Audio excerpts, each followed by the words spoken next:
una costumbre. Desde hace bastante más de 50 años, la economía dominicana es la que más crece. Ahora bien, ¿significa eso que el pueblo dominicano está bien? Vamos a ver eso. Porque todas estos análisis económicos internacionales se basan en promedios y los promedios son engañosos. Vamos a ver, si por ejemplo tenemos a 10 personas y hay 200 pesos, usted diría que cada una tiene 20 pesos. Pero si hay uno que tiene 190, en la realidad cada uno no tiene 20 pesos, sino que hay 19 que tienen 1 peso y hay uno que tiene 190. Entonces el crecimiento no necesariamente quiere decir que las cosas andan bien.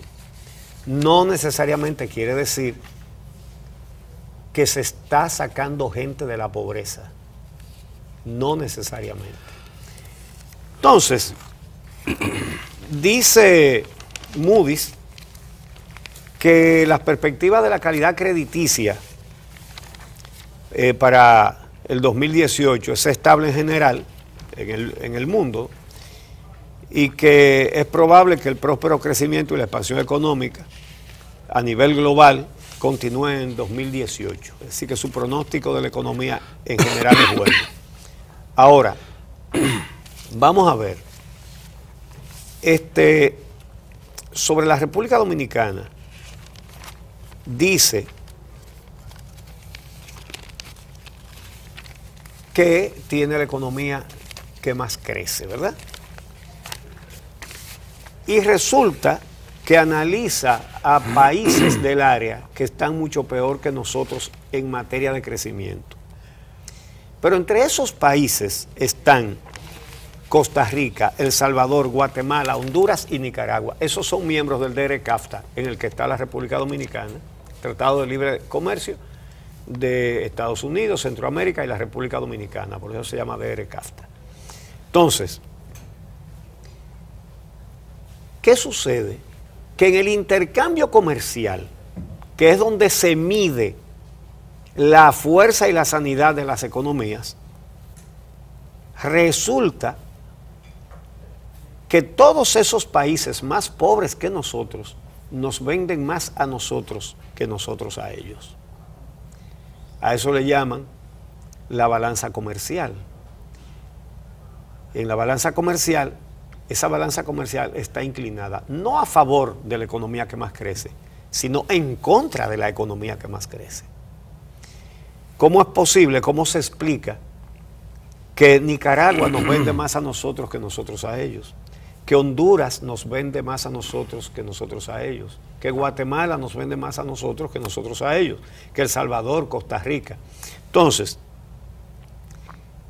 ¿qué sucede con la economía que más crece? Que es el cuestionamiento que hemos hecho en este programa, incluso a economistas, sobre todo del área oficial, que nunca nos han dado una respuesta clara ni satisfactoria. ¿Cómo es que la economía que más crece no tiene capacidad para competir con economías que crecen mucho menos, como la de estos países que acabo de mencionar? ¿Cómo es que la economía que más crece no alcanza para confeccionar un presupuesto sin déficit y sin financiamiento? Se acaba de aprobar el presupuesto ayer, anteayer, deficitario otra vez. ¿Y cómo se prevé solventar el déficit? Cogiendo prestado. La economía que más crece. Entonces, la economía que más crece no alcanza para funcionar sin un endeudamiento constante, creciente, prácticamente galopante, al extremo de que se endeuda el país para pagar intereses. La economía puede crecer mucho, pero no sanamente. Eso no es sano económicamente. tomar préstamos para pagar los intereses de otros préstamos. Entonces la economía que más crece no tiene capacidad para pagar. El crecimiento, como dije, es un promedio. Entonces, por ejemplo, cuando se da la media del ingreso, es decir, ¿cómo está el ingreso per cápita? Te dice, yo no sé en cuánto está, tú que eres economista, tú tienes ese dato al día, el ingreso per cápita en la República Dominicana, ¿en cuántos dólares está? No tengo precisión sobre la cifra, debe ser alrededor de $5,000. Eso era el número que yo tenía más o menos en la cabeza, $5,000, es decir, eso quiere decir que con los ingresos que tiene la gente, se calcula la cantidad que ingresa, entonces cuánto le toca a cada uno. Entonces, el ingreso per cápita es $5,000, vamos a decir, por año. Bien, cuando hay alguien que en lugar de $5,000 tiene un ingreso de $10,000, usted puede verlo como usted quiera. Usted puede pensar que hay 5,000 dominicanos que en vez de tener $5,000, le ingresaron 4. O puede pensar que para que alguien tenga un ingreso... Se estima en $6,722. Ok, 6,722. Entonces, para que alguien tenga un ingreso de 100 millones, bueno, es en dólares, vamos a poner de 10 millones de dólares en el año, hace falta que haya mucha gente con un ingreso que está muy por debajo de los $6,700 anuales. Pero para que alguien tenga un ingreso de 100 millones de dólares, eso quiere decir que hay mucha gente pasando hambre.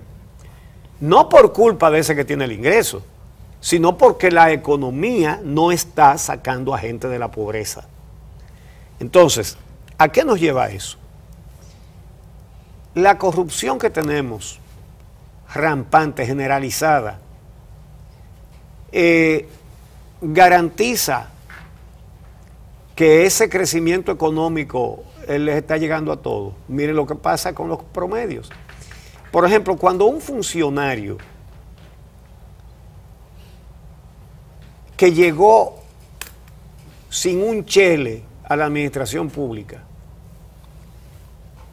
deposita 27,000 millones de dólares, podemos decir que el ingreso per cápita es $6,700. No, porque a ese le ingresó demasiado. Entonces hay un montón de gente que tiene ingresos mucho menores que ese per cápita, como se dice. Pero si fuera ese solo, cuando usted ve que para el malecón de Nagua ese mismo funcionario le dio a un socio 499 millones de pesos, 500 millones de pesos, en el 2010, y que el malecón de Nagua no está hecho, ni parece haber esperanza de que se haga, entonces sigue bajando el ingreso per cápita de los demás. Ahora, el ingreso per cápita de Osoria, ese sí que está sano, ese sí que está bien, ese sí que está gordo, ese sí que está abundante, ese tiene un ingreso enorme. ¿Y cuántos están pasando hambre? Mientras alguien coge 500 millones del Estado Dominicano para una obra que no la hace. Cuando, por ejemplo, a muchísimos médicos los tienen trabajando y no les pagan. Fíjense, absolutamente lo contrario. Hay un montón de gente trabajando y no le pagan. Pero hay uno que le pagan una obra, pero no la ha hecho todavía, ni parece que la va a hacer. Entonces, antes de celebrar la calificación de Moody's, tenemos que pensar en qué tanta verdad dicen los promedios. Ingreso per cápita. Crecimiento de la economía. Claro, cuando alguien tiene 27,000 millones y el otro coge 5,000 y el otro hace un negocio con el peaje de Samaná, ¿qué significa? ¿Saben ustedes cuánto significa eso? en los 10 años que lleva el peaje sombra, en el que el gobierno, por un contrato que firmó un funcionario dominicano, le tiene que pagar a la empresa de la carretera por los carros que no pasan, ¿saben cuánto se les ha pagado ya? 16 mil millones de pesos. Sí. Pero esos son los primeros 10 de 20 años. 16 mil millones. Este año se le están pagando unos 2.700 millones y el año que viene se le van a pagar 2.500 y pico de millones. Eso está en el presupuesto. Sí. Entonces, podemos hablar de la economía que más crece como un signo de que todo el mundo está nadando en la abundancia. No, es todo lo contrario. Las sumas fabulosas que le están robando al Estado Dominicano están haciendo que crezcan mucho unos cuantos individuos. Eso sí están creciendo. Bueno, esa es parte de la realidad lamentable que tiene la República Dominicana. Hay que recordar que este tipo de instituciones internacionales como Moody's se encargan de medir la calificación riesgo país en materia económica, y lo que procuran esencialmente es ver si el capital financiero a nivel internacional o las instituciones financieras a nivel internacional pueden todavía hacer negocios sin mayores riesgos con un país como la República Dominicana. Y por eso en sus mediciones se concentran en algunas variables de carácter macroeconómica, que son variables como el PIB, el crecimiento del Producto Interno Bruto, variables como la inflación, y se ve que en la República Dominicana la inflación no ha crecido, la tasa de cambio, que se ha mantenido también estable. Estos son los temas, la capacidad de endeudamiento, si todavía el país puede seguir tomando prestado. Estos son esencialmente las variables que se toman en cuenta. Se ven las proyecciones, por ejemplo, el Fondo Monetario Internacional dice que la República Dominicana podría crecer alrededor de 4.8, algo más de un 5%, pero siempre por debajo de lo que se estimaba inicialmente, es decir, que esa misma estabilidad y crecimiento de la República Dominicana y su continuidad, y ya muchos de los economistas lo han comenzado a plantear, está en riesgo, porque muy probablemente no tengamos niveles de crecimiento como lo que hemos tenido durante los últimos años en el país, y que la economía dominicana comience a descrecer, porque el crecimiento que tenemos no es un crecimiento sostenible y se ha hecho sobre un modelo de desarrollo que se ha agotado y que implicaría tomar otras acciones. De todas formas, lo que quiero decir con esto es que se miden estos indicadores macroeconómicos, pero no se miden otros factores y otros aspectos como los que tú señalabas, que tienen que ver con la calidad de vida de la gente, con las condiciones de vida en que vive la población de un país específico, en este caso de la República Dominicana, que en definitiva es ver si ese crecimiento económico y estabilidad macroeconómica se ha traducido en mejores condiciones de vida de la gente. Entonces, en un país como el nuestro, donde no ha sido así, lamentablemente, hay explicaciones. Una de ellas es el tema de la falta de institucionalidad, el tema de corrupción e impunidad es un factor. Otros factores, y para mí fundamental, es el tema del modelo económico, el modelo de Estado que lamentablemente hemos tratado de implementar y se ha implementado en la República Dominicana, asociado con una economía internacional que lo que procura es no beneficiar a la gente, sino beneficiar el gran capital, y eso ha provocado los niveles de profunda desigualdad social en el que existe en la República Dominicana, porque República Dominicana, con todo ese crecimiento económico, está ubicada en una de las regiones más desiguales del mundo. Y el país como tal, República Dominicana, junto a otros países como Chile, sigue siendo uno de los países más desiguales en la región más desigual del mundo. Entonces, la desigualdad es explicada por múltiples factores. Uno de ellos es un modelo económico y modelo de Estado que ha preferido no privilegiar a la gente, sino privilegiar el gran capital, ya sea a nivel del sector privado, ya sea de grupos que se vinculan a la política con el interés de acumular riqueza. Y la pobreza no solo se puede medir por los ingresos, también es cómo Exacto. vive la gente. Sí. Tiene piso de Los tierra servicios. en su casa. Bueno, los niños de esa familia que viven en piso de tierra van a crecer menos que los que tienen piso, porque se van a enfermar más, porque le van a entrar más parásitos. Tienen agua potable corriente en la casa. Si la respuesta es sí, son menos pobres que los que no tienen agua corriente en su casa. Si todo depende de muchísimos factores. ¿Y qué es lo que sucede? Que también es más pobre aquel que cuando va a un hospital no recibe adecuadas atenciones. Es más pobre y se muere más fácil o se incapacita más fácilmente para trabajar porque goza de menos salud. Entonces, cuando una persona va a un hospital y entre la falta de inversión del Estado y la huelga de los médicos, resulta que no recibe la atención que necesita, es una persona en menos capacidad de producir. ¿Qué es lo que sucede? Que si usted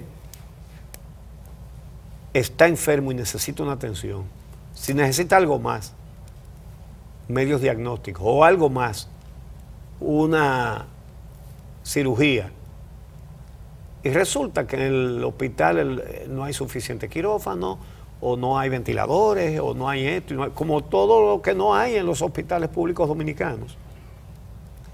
Entonces, usted no puede recuperar su salud. Pero ¿por qué el hospital no tiene lo que usted necesita? Ni le pueden dar la medicina que usted necesita. Y cuando usted va, yo tengo un seguro, dice, sí, pero no cubre esto y no cubre aquello y no cubre lo demás allá. Y usted no tiene los recursos. ¿Pero por qué no los tiene? Porque esos recursos que deberían estar ahí están en una cuenta de 27 mil millones. O están en otra de 15 mil millones, y en otra de 10 mil, y en otra de 5 mil. Y está en todos los negocios ilegales que se están haciendo desde el Estado. Y están también en el botellero, están en los 29 subdirectores de INESPRE, en los 40 y tantos o 39 vicecónsules que tenemos en Nueva York, creo que 17 que tenemos en San Juan de Puerto Rico, un montón en Barcelona, un montón en Madrid, que no están ahí, que es simplemente porque son del partido, o porque el partido necesita que el partidito que tiene ese dé 10 votos para sumarlo. Entonces, ahí está el dinero de esa atención médica que a usted no le da. Ahí está el dinero de esa agua que no le llega en su casa. Me sorprendí que fui a conversar con la gente de los guaricanos. Ellos no tienen servicio de agua. Oigan qué situación. Un vecino bastante despabilado hizo un pozo para sacar agua. Las aguas de pozo en la capital tienen mucha contaminación. Pero entonces él cobraba 500 pesos la hora sacando agua. Usted quiere sacar agua, usted da 500 pesos y dura una hora sacando agua. Obviamente eso es demasiado para los ingresos que tiene la gente que vive ahí. Entonces se juntaban 4 de a 125 pesos o 5 de a 100. Si se juntan 4, pagan entonces 125 pesos para durar 15 minutos sacando agua. Pero tiene que llevar su recipiente y volvérselo a llevar para su casa, cargando lata de agua, pagando para cargar lata de agua. Señores, entonces, usted va, me contaban en Yaguate, una joven que llega desangrándose al dispensario médico, que ahí debería haber algo mucho más grande que un dispensario, porque tiene casi 100.000 habitantes, y no había personal para atenderla. Una jovencita embarazada desangrándose de noche, y entonces allá nada más hay una ambulancia del ayuntamiento que de noche está trancada, es decir, de noche no hay ambulancia. La tuvieron que llevar en una camioneta a San Cristóbal, pero se murió en el camino. Entonces, ¿quién le quitó la vida? ¿El destino? ¿Dios la mandó a buscar? No había ambulancia. no había atención médica. ¿Y por qué no había? ¿Sabes cuántas ambulancias se compran con 27.000 millones de pesos? Entonces ese es el problema de la corrupción. Entonces, ahorita van a celebrar, mírenlo ahí, Moody's dice que tenemos capacidad de seguirnos endeudando. Bueno. Como si eso fuera una buena noticia. Por cierto, que lo que tú decías que es de esas calificadoras de riesgo, a Moody's la han criticado muchísimo, sobre todo en Europa, lo han acusado incluso de terrorismo económico, porque ha calificado por debajo a países que no están por debajo. Por ejemplo, en Portugal dio calificaciones pobres a la empresa de producción de energía, a la de las redes eléctricas, a la de los aeropuertos, y Europa entera pegó el grito en el cielo diciendo que eso era una manipulación. Sí. Entonces, también es otra cosa. ¿De quién vive una empresa como ¿Al Moody's? servicio de quién está en ese De los que prestan. Claro. Entonces, a los que prestan les conviene prestar. Claro. Así es. Y usted puede estarse muriendo. Y si saben que a usted le pueden cobrar. Que usted es buen pagador. No. Que usted va a hacer un lío para pagar. No, o que pueden cobrarte compulsivamente también. También, sí. ¿Verdad? Que te pueden quitar tu cheque. Así. Entonces, ¿qué pasa? Que entonces lo que más conviene es decir, sí, préstale, que él puede pagar. Sí. Aunque sea con sangre, pero él va a pagar. Pero lo paga. Le sacan el dinero. Mira, Uchi, tenemos que hacer una pausa. Hoy es viernes, tenemos en nuestro espacio estelar varias entrevistas de mucho interés. Una dedicada al tema de la salud. Vamos a tener nuestra primera entrevista a la doctora Dolores Mejía, endocrinóloga de la Plaza de la Salud. Vamos a hablar sobre la diabetes. Sí, muy importante. Estamos en el mes, ¿verdad? De la Así diabetes. Una cosa sobre la tragedia de ayer de la muerte de una adulta y dos muchachitas, una adolescente y una niña dentro de un carro por escape de un tubo de dióxido de carbono. Primera vez que vemos que eso sucede en un carro que está en el exterior. Sucede de vez en vez en los moteles, que la gente deja el carro encendido y se muere. Dicho, sí. Pero, ojo, vamos a mostrar esto. Esto por si acaso usted se ve en esa situación. Fíjense bien, esa pieza que tiene ese asiento de automóvil arriba, que soporta la cabeza, en casi todos los vehículos es desmontable, es removible, y eso no es por casualidad. Si ustedes lo sacan, que es muy fácil de sacar, se darán cuenta de que los dos soportes de metal terminan en punta. Okay. Eso lo hacen para que si usted se ve en esa situación, usted rompa el cristal con eso. Los cristales de los vehículos vienen hechos con una tecnología que permite que desde adentro se rompan con facilidad, pero no desde afuera. Ok. Entonces, quien se vea en una situación como esa, lo cual siempre es una posibilidad, y está dentro del carro, solamente tiene que quitarle ese portacabezas, sacarlo, y con la punta de esas dos piezas de metal, como lo muestra ahí la gráfica, que terminan en punta, con eso usted le da el vidrio y se rompe de una vez y usted salva su vida. Muy buen consejo, importante tenerlo en cuenta.